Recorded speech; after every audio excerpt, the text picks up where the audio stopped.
Hi friends, April 19, 2024 நம்ம தமிழ்நாட்டில் பாராளுமன்ற தேர்தல் நடக்க போகுது இல்லையா? அது பற்றின பதிவு தான் இந்த வீடியோவில் பார்க்க போகிறோம். 14th நேஷனல் ஓட்டர்ஸ் டே, அதாவது 14வது தேசிய வாக்காளர் தினம் இந்த வருஷம் ஜனவரி 25 கொண்டாடணும்.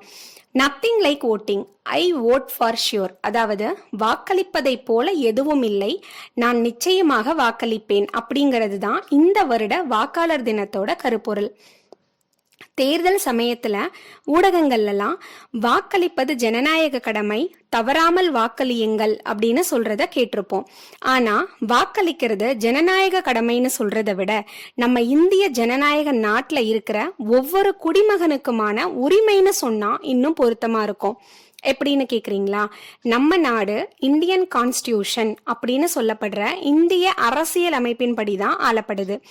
அதுல ஆர்டிகல் 326ல யுனிவர்சல் அடல்ட் பிரான்ச்சைஸ், அதாவது வயது வந்தோர் வாக்குரிமை பத்தி சொல்லப்பட்டிருக்கு.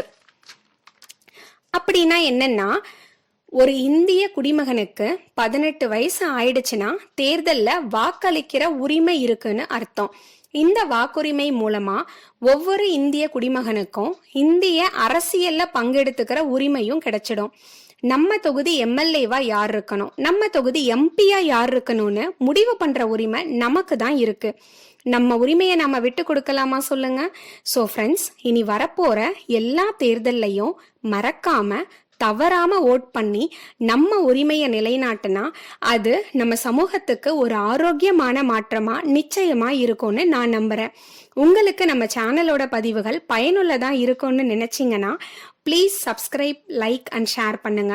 அடுத்த பதிவுல சந்திக்கலாம். நன்றி.